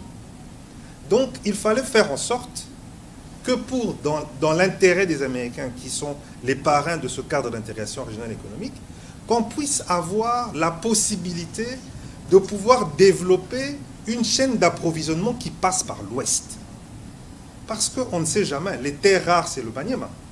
Et il y a un projet de route ou même de chemin de fer qui quitterait le Katanga, qui remonterait jusqu'au Maniema. Et il y a un projet de route qui descendrait par de Bukavu, Uvira, Kalemi, pour descendre aussi vers le Katanga et rejoindre le corridor de Lobito. Donc c'est inverser la tendance, faire en sorte que le Kivu, qui est quand même riche en richesse, ne soit pas tourné vers l'Est, mais aussi vers l'Ouest. Donc vous comprenez la logique, mais je le redis encore. Tout ceci ne pourra fonctionner qu'avec notre sérieux. C'est quand nous allons nous montrer des partenaires sérieux. Et moi je le dis vraiment sans langue de bois. Ils ont expérimenté pendant 30 ans une coopération sur nos matières premières avec le Rwanda. Ça a fonctionné. Vos iPhones ici, vos Samsung, le coltan vient de chez nous, ça passe par le Rwanda, mais ça approvisionne les usines qui produisent les téléphones portables qui sont vendus au monde entier, y compris à nous les Congolais. Donc si nous voulons entrer dans un partenariat stratégique sérieux avec les Américains, il faudrait qu'on se montre sérieux nous-mêmes et que nous puissions, comme on dit ici, we need to deliver. Nous devons montrer que nous sommes capables de pouvoir approvisionner les chaînes, approvisionner de manière optimale, les approvisionner de manière optimale en matières premières stratégiques dont ils ont besoin pour leur économie. Maintenant, je veux revenir à ce que vous avez dit par rapport... Les sérieux, c'est ce que nous mettons avec le président. Est-ce qu'on va venir puiser? Je crois que le VPM a répondu de manière... mais non, ça sera, comme dit le président, du win-win. C'est-à-dire que vous venez avec votre entreprise, vous avez un gisement et vous allez respecter le code minier et vous allez faire des joint ventures, quitte à le faire avec Gécamine ou avec Sakima, ou avec... Ça va vraiment fonctionner de manière... Et ça sera tout à fait transparent. Et vous savez, la transparence, c'est d'abord quelque chose qui est lié à l'éthique des affaires au niveau des États-Unis. Tout va être publié. Vous avez vu tout ce que nous avons signé. Puisque ça a été signé aujourd'hui, il y a une obligation légale. Avant 17 heures, tout était rendu public. Donc, tout va être transparent. Et je voudrais finir par autre chose. Dans le cadre de l'intégration régionale économique avec le Rwanda, vous savez qu'il y a les normes de l'ITIE dont ils n'étaient pas... ils n'ont jamais voulu... Voilà, ils n'ont jamais voulu accepter l'ITIE. Mais dans le cadre de ces négociations, nous les avons obligés. Pourquoi? Parce que avec la signature de se conformer à l'ITIE, ils doivent faire un effort supplémentaire de traçabilité qu'ils ne faisaient pas. Vous savez qu'ils prenaient les matières premières en RDC, ça arrivait au Rwanda et ça entrait dans du packaging et c'était estampillé. Alors que maintenant, avec le processus de l'ITIE, cette pratique va devenir de plus en plus difficile. On doit savoir de quel trou ça sort. Voilà, exactement. Voilà, merci. On va terminer. On va prendre les 3 dernières questions, s'il vous plaît. Monsieur Kalanji, Monsieur Moubenga, avant c'est Gardigana, allez-y. Venez, s'il vous plaît, vous poserez les 3 questions en série. On va terminer par vous, s'il vous plaît. Allez-y, Gardigana, s'il vous plaît. Allez-y. Pour la question, je veux poser 2 questions très directes. D'abord au VPM. VPM, prière de noter, nous répondrons à une série pour terminer. C'est une question de précision, VPM. Tout à l'heure, vous avez semblé dire que l'accord stratégique est tributaire des résultats dans la dynamique de paix. Mais une question de précision, quelle est la nature que vous donnerez à l'accord signé le 27 juillet dernier 2025 avec Cobod Metal, qui est une société américaine, et dont dans la communication on a articulé la signature de cet accord comme étant le prérequis de cet accord stratégique. Mais aussi dans la même question, est-ce intéressant de commencer une telle approche stratégique avec un espace qui fait l'objet d'un litige avec AVZ, l'ancien exploitant? Au gouverneur, je dirais le principal négociateur, ma question s'articule autour de l'intervention, encore votre introduction dans la réponse que vous accordez à la question de William Kalingai. Vous avez semblé dire que la RDC, dans sa naissance, n'était pas imaginée comme étant un État indépendant. Donc, nos problèmes, peut-être notre faiblesse aujourd'hui est de l'ordre congénital. Quels sont les axes essentiels dans cet accord qui nous permet d'échanger ce prisme-là? Et est-ce qu'aujourd'hui, il y a quelque chose qui change pour que le monde, qui nous voyait comme une simple réserve, puisse changer son regard également sur l'évolution de cet État? Merci. Monsieur Kalanji, s'il vous plaît. Voilà, bonsoir tout le monde. Pour aller vite, tout droit au but, ma question a deux volets. La première, vous avez très bien parlé, j'ai saisi, mais je m'inquiète un peu. Est-ce que vous avez... Did you have a timeline? J'ai compris que tout ce que vous avez dit était vrai, mais vous n'avez pas donné les limites. Quand est-ce que vous allez dire, bon, le Rwanda, nous vous donnons 3 mois, 1 mois, 6 mois pour libérer le Congo? Si vous ne quittez pas dans ce temps-là, voici les punitions qui vont tomber sur vous. Parce que quand vous dites qu'il y a la pression américaine, et comme le gouverneur l'a dit, il y a quand même cette crédibilité américaine. Oui, la crédibilité, on peut mettre la pression pendant 5 ans, 10 ans, 15, 20 ans. Et le Rwanda, nous connaissons leurs habitudes, ils risquent de refuser toujours de partir, et nous serons toujours en train de... Oh, on va parler, on va parler. Moi, je pense, si vous pouvez nous dire, est-ce qu'il y a a set time, when is it going to take for them to leave the Congo? C'est là, s'ils ne livrent pas de Congo, voilà les punitions que les États-Unis et le Congo vont implémenter sur eux. Voilà. Parce que nous connaissons Kagame.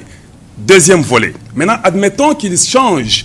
Le Rwanda s'en va. Ils quittent le Congo, tout est calme, tout va bien. Ils partent dans 24 heures, comme Donald Trump l'a dit. Est-ce que vous pensez aussi que ça doit finir par là? Ils sont partis, c'est la paix du monde. Alors les 15 millions, 20 millions de morts congolais, y aura-t-il des punitions pour ce pays qui nous a détruits pendant 30 ans, ou bien il n'y aura plus de punitions, ils vont chez eux, c'est la paix du monde, Jésus-Christ est vivant. Merci. Voilà. Merci, bien noté. Monsieur Moubenga, on termine par vous, s'il vous plaît. Merci pour la parole. Je m'adresse au gouverneur, qui est le principal négociateur. Dans ces deals ou dans ces partenariats stratégiques, parce que quand on parle de... Je ne suis pas le principal négociateur pour le partenariat stratégique. Ah, le partenariat stratégique RDC-États-Unis, c'est le vice-premier ministre, ministre de l'économie. Le cadre d'intégration économique régionale, c'est le gouverneur, mais ici, il intervient comme principal négociateur. Alors, je vais aller dans le cadre de l'intégration régionale. Nous voyons que, je ne sais pas si c'est une faiblesse, parce que autour de ces cadres d'intégration régionale, vous reposez peut-être votre argumentaire sur le fait que le Congo est sous-développé, il n'est pas équipé, il n'y a pas des infrastructures, et que chez les voisins ou les autres, on peut aller directement, il y a des raffineries au Rwanda, chez nous, il n'y en a pas, et nous pouvons prendre les minéraux chez nous et travailler de l'autre côté. Pendant... Oui, je ne sais pas si c'est... Allez-y, la question. Alors, ouais, je veux vous quel est les timings pour la RDC de pouvoir se reconstruire ou se construire, avoir des raffineries et avoir l'électricité, parce qu'il y a un déficit majeur avec Inga et tout ça. On ne peut pas attendre, les entreprises américaines veulent directement venir travailler au Congo. Quel est le temps que vous, en tant que gouvernement, vous avez prévu pour que cela soit possible? Et pour la deuxième question, avec les partenariats stratégiques, la Chine est aujourd'hui un principal partenaire de la RDC. Quelle est sa place dans ces partenariats que vous venez de signer aujourd'hui? Est-ce qu'il y a un conflit entre les deux grandes puissances qui vont se battre chez nous et les bombes vont tomber sur nous, ou vous avez vraiment garanti aux Chinois que non, de toutes les façons, nous sommes avec les Américains, vous venez de temps en temps la nuit aussi prendre votre part? Voilà, merci pour vos questions. On va commencer. Allez-y alors, rapidement, Madame Rachel. Non. Au fait, c'est juste une petite question de précision, mais qui va compléter la question de mon collègue Kalonji. C'est sur la question des contraintes, le temps. Quand on lit l'accord, sur la question, par exemple, du cadre d'intégration économique et régionale, il y a un deadline qui est donné dans cet accord. Après 3 mois après l'entrée en vigueur du présent accord, le cadre d'intégration économique régionale en plusieurs étapes sera défini dans un accord distinct. Vous avez l'accord, Monsieur le ministre. Il y a un délai qui est donné. Dans le cadre du mécanisme conjoint de coordination de sécurité, là aussi, il y a un délai qui est donné. 30 jours à compter de l'entrée en vigueur du présent accord. Mais sur la question du désengagement, qui est une question fondamentale et sur laquelle le peuple congolais s'attend à ce que la solution puisse arriver de le retour de la paix définitive et principalement les populations de l'Est, il n'y a aucune date qui est avancée. Là, il est simplement dit que d'une manière séquencée et coordonnée avec le désengagement des forces, et comme les disposeront d'autres accords à venir, les partis appuient le désengagement, le désarmement et intégration des groupes armés non étatiques. Ça, c'est sur la question du désengagement. Ce qui veut dire qu'il n'y a aucune contrainte de date. Ouais, c'était juste une question de précision. Et c'est ça qui met en cause la question de... Voilà. Parce que votre question recoupe à celle posée tout à l'heure, je pense, par M. Peter Tsani. Monsieur le vice-premier ministre, la Chine, qui est dans un challenge mondial avec les États-Unis, on va commencer par vous et le gouverneur va prendre les volets des questions qui le concernent et je terminerai par la question de M. Kalonji et de Mme Rachel. Allez-y, s'il vous plaît.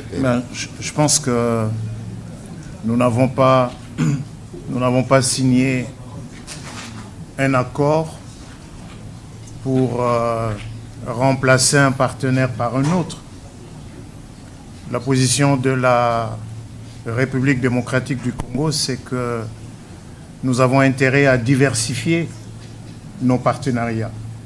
Nous avons un cadre de coopération entre la République démocratique du Congo et la Chine qui est en vigueur, qui permet aujourd'hui d'ailleurs de financer un certain nombre de projets d'infrastructures qui sont en cours. Regardez ce qui se passe sur la RN1. Les travaux sur la RN1 avancent bien. Les travaux sur les 2 rocades à Kinshasa avancent. C'est des financements du programme sino-congolais. Parlons justement des ressources minières. Qu'est-ce que nous avons, disons, entre 2000 et 2025, c'est-à-dire sur les 25 dernières années, qu'est-ce que nous avons réalisé comme découverture pour savoir s'il n'y a pas encore une mine d'une certaine importance ici ou là? Pas grand-chose.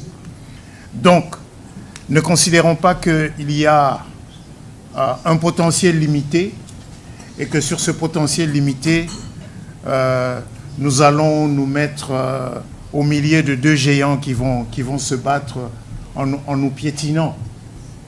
La collaboration avec la Chine, elle se poursuit dans un certain nombre de domaines. Le président de la République a pris part aux travaux du FOCAT, du Forum de coopération entre la Chine et l'Afrique. Moi-même, il y a quelques semaines, il y a quelques jours, je pense, j'ai pris part à un forum de coopération, économique entre la Chine et l'Afrique. Donc, ça, c'est un cadre qui existe. Et regardez ce que nous avons mis dans ce texte. Et là, je peux répondre à une question qui a été posée au sujet de Cobalt et des autres entreprises. L'accord n'a pas été fait pour une entreprise ou pour un projet particulier.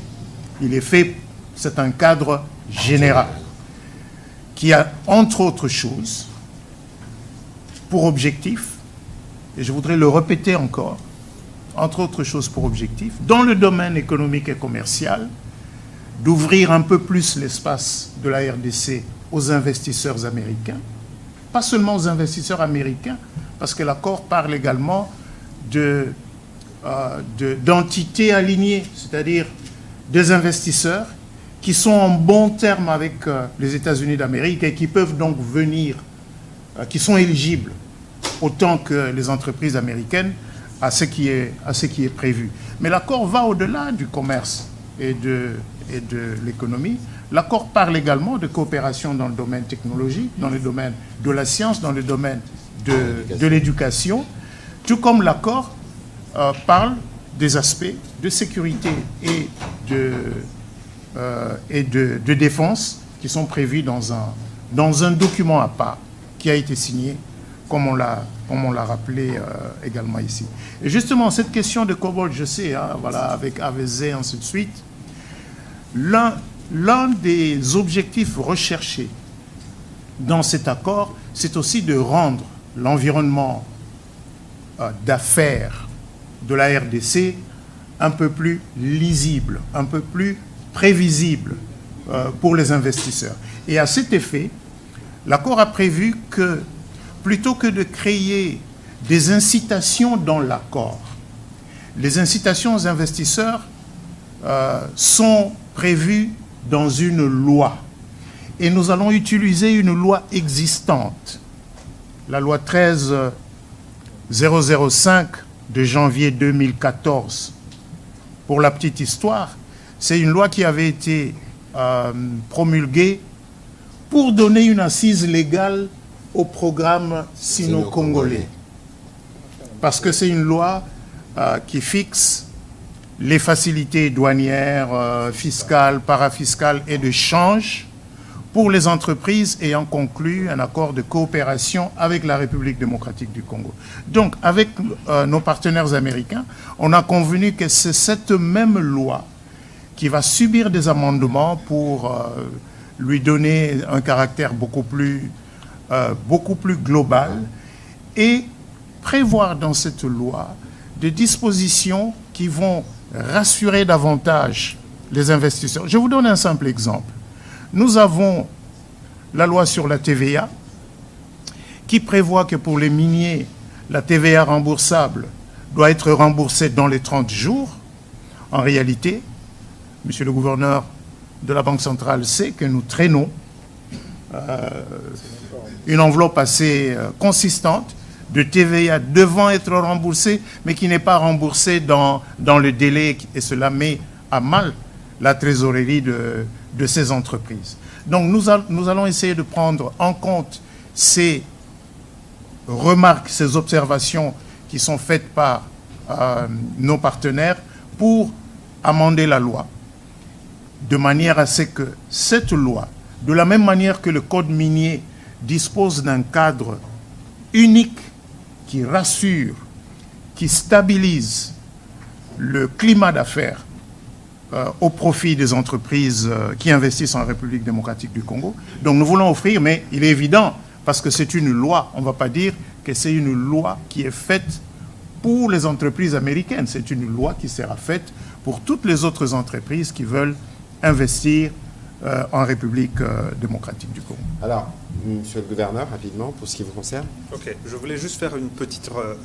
rajouter quelque chose sur Cobalt Metals, parce que Cobalt Metals faisait partie des... on va dire des éléments de jugement que le gouvernement américain voulait tester par rapport à notre volonté d'aller dans ce partenariat stratégique avec eux. Je vous le dévoile aujourd'hui. Et nous avons trouvé une astuce. Nous avons dit, nous sommes en litige. La République démocratique du Congo est en litige avec AVZ, en arbitrage quelque part. Ce que nous on fait, c'est que si vous nous garantissez que vous allez régler ce litige entre Cobalt et AVZ, nous vous donnons l'accès au lithium. Et ça marchait. Ça veut dire que nous nous sommes retrouvés ici aux États-Unis, Cobalt, AVZ et les autorités américaines, et nous avons fait la proposition de la sortie de crise sur le lithium de Manono avec AVZ. Et ça a été accepté comme tel, et c'est comme ça que Cobalt, au fait, a signé ce partenariat qui lui donnait accès au lithium dans la partie sud de Manono, et continue, au fait, des discussions qui ne concernent plus la République démocratique du Congo avec AVZ. Donc c'était, comme on dit, un proof of concept on a montré que nous étions sérieux dans ce domaine, et ça fait que les choses ont pu s'accélérer. Je voulais juste faire ce petit commentaire parce que c'est des choses que parfois les gens ne voient pas, mais c'est comme ça que les choses se sont passées. Alors vous avez parlé de l'État indépendant du Congo. Justement, c'est un anachronisme parce que indépendant, nous ne l'étions pas, mais c'était plutôt indépendant pour les autres. Et c'est ce que je disais. Pendant toutes ces années, à chaque fois que, à la faveur d'une révolution industrielle, le monde marchand, je n'aime pas appeler ça le monde capitaliste, puisque les Chinois ne le sont pas, mais ils font partie du monde marchand, a eu besoin de nos matières premières, ils se sont passés de nous. Ils sont venus, ils ont puisé, ils sont partis. Et le dernier cas en date, c'est en 1996. Ils sont venus, ils ont puisé, ils sont partis. Et ça a duré comme ça 30 ans. Et on nous a dit que non, vous avez des problèmes politiques, hein, qu'il faut vous rassembler, c'est un problème congolo-congolais. On nous a dit que c'était un problème d'intégration d'une communauté. On nous a dit... Mais la réalité, ce n'était pas ça. La réalité, c'est l'accès à nos ressources. Et une fois qu'on l'a compris, c'est-à-dire qu'il faut qu'on sépare ce qui peut concerner nous, les Congolais, en tant que nation, qu'on le traite à part. Et c'est ça que le président de la République fait maintenant. Il dit, les problèmes politiques, ça peut exister. Mais la crise qui est celle du Kivu, telle qu'on la connaît là, l'origine, ce n'est pas du tout un problème politique. C'est un problème d'accès à nos ressources et nous allons le traiter à la racine. On va traiter à la racine avec qui? Avec le patron du monde occidental, avec les États-Unis d'Amérique. Tout simplement. Tout simplement. Et c'est comme ça qu'on a cet accord à Washington. Et ça marque un tournant parce que pour la première fois, et je le dis encore, c'est pour la première fois que pour discuter de l'accès à nos matières premières stratégiques, on discute avec nous-mêmes. On vient discuter avec nous. Alors que ça n'a, je vous ai montré historiquement que ça n'a jamais été le cas. Si vous avez un autre exemple où on a fait des partenariats comme l'Arabie Saoudite l'a fait avec les États-Unis sur le pétrole, sur notre uranium, sur notre cuivre, sur notre caoutchouc, vous venez me le dire. Moi, je peux remonter aussi loin de notre histoire, je ne connais pas ça. Maintenant que ça se fait, je dis encore une fois que c'est de notre responsabilité. Il faudrait qu'on élève le débat, qu'on élève le niveau dans lequel nous devons placer notre pays, pour qu'on puisse mettre de côté les querelles qui puissent exister et se dire qu'en face de ce qui touche notre nation par rapport à ces questions-là, que nous puissions nous montrer responsables. Voilà. Oui. J'allais juste finir. Allez-y, terminez. Oui, la question de timeline. Mais la question de timeline, et vous allez le voir, ça a été défini dans les accords. Ça va être, parce qu'il y a ce qu'on appelle les groupes, des commissions, hein, avec un certain nombre de contrôles qui se passent entre aussi bien les États-Unis, le Rwanda, la RDC, que maintenant même le Qatar. Hein, ils se réunissent souvent ici à Washington. Et c'est comme ça que ça va être. Mais moi, je dis, tout ça, c'est rien. Rappelez-vous, en 2013, vous êtes ici aux États-Unis. Il a suffi d'un coup de fil du président Obama à l'époque pour que les troupes rwandaises quittent le territoire à l'époque. Donc, tout ça, c'est bien. C'est prévu. Hein, mais je ne fais pas partie je n'ai pas fait partie de ces discussions. Mais ça existe et ça fait partie d'un processus qui est défini avec des acteurs qui sont définis. Maintenant, la justice, le président a toujours été clair là-dessus. Il a encore rappelé la dernière fois, quand il était en Serbie, et c'est même écrit dans l'accord de paix du 27 juin, que ceux qui ont commis des crimes vont vont être jugés. Donc la justice, elle fera son chemin. Vous savez que ce ne sont pas les premiers crimes de guerre qu'il y a eu. La justice, même si elle prend son temps, mais elle va arriver, et à partir du moment où nous savons, et je comprends que les compatriotes, nos compatriotes, et nous-mêmes, nous avons ça dans notre esprit, nous savons que nous devons juger ceux qui ont commis des crimes de guerre, des crimes contre l'humanité, des génocides chez nous en République démocratique du Congo. Dernière chose, c'était la question de M. Moubenga. C'était par rapport à est-ce que l'exploitation de nos ressources, puisque nous n'avons pas les infrastructures, si ça va continuer à se faire au Rwanda, quand est-ce que nous allons le faire? Mais c'est pour cela que, d'abord, je voulais revenir à cette question de minerais et la réaffirmation de nos lois, notamment le Code minier. Vous savez que le Code minier interdit l'exportation des matières premières brutes. C'est déjà ça le fait qu'on fasse reconnaître dans ce cadre d'intégration régionale économique que la RDC a le droit de respecter ses lois et notamment son code minier. Donc c'est-à-dire qu'on ne peut pas, on ne pourra plus, dans le cadre dans ce cadre d'intégration régionale économique, de pouvoir exporter vers le Rwanda les matières premières brutes pour transformation. Il faut un minimum de transformation localement. Deuxième chose, on réaffirme le monopole dans ce cadre d'intégration régionale économique de l'EGC, puisque c'est l'entreprise générale du cobalt et on a élargi le champ des matières premières concernées par l'EGC. Donc ça veut dire que pour pouvoir l'exporter, il faut passer par l'entreprise nationale qui est responsable de ces matières premières artisanales. Et ensuite, nous avons aussi la RECOMS, qui est l'autorité des régulations.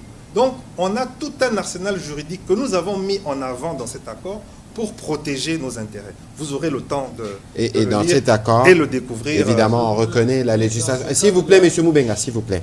S'il vous plaît, s'il vous plaît, s'il vous plaît, s'il vous plaît. Nous sommes en train, ce n'est pas un échange. Vous avez posé vos questions. Il prend le temps de vous répondre. S'il y a d'autres préoccupations, il peut continuer parce que c'est une conversation qui ne va pas se terminer. Nous avons pris beaucoup de temps parce que les matières étaient énormes, par souci de transparence pour éviter des zones d'ombre. Ceci dit, on ne va pas épuiser tous les sujets. Donc, je souhaite que vous puissiez garder vos questions pour les discussions qui se feront. Même en aparté. Hein, même en aparté. Bon, j'ai vu qu'il y a M. Katunda qui voulait poser des questions aussi.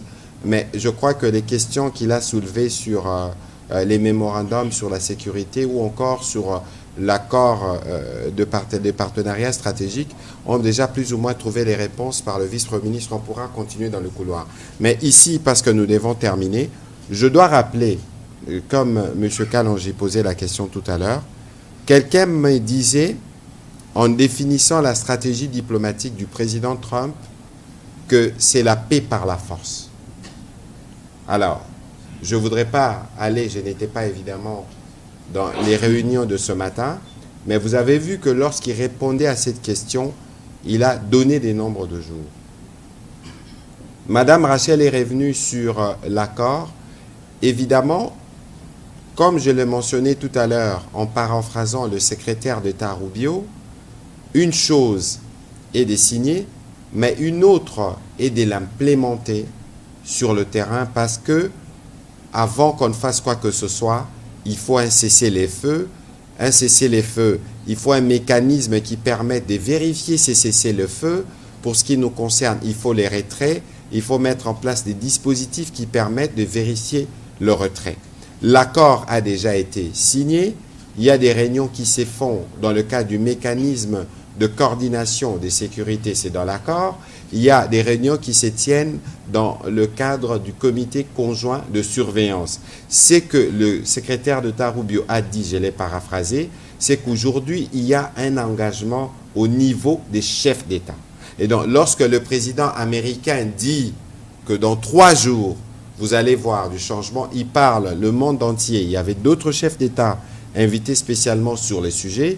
il y a des services, nous attendons de voir les conséquences sur le terrain. Ici, ce qu'il faut savoir, et c'est l'essence de cet exercice, que nous sommes venus dans un processus totalement transparent. Et d'ailleurs, toutes les signatures qui se sont faites aujourd'hui, le président de l'Assemblée nationale, accompagné des élus nationaux, ont participé parce que nous avons une dimension parlementaire qui suivra. Ici,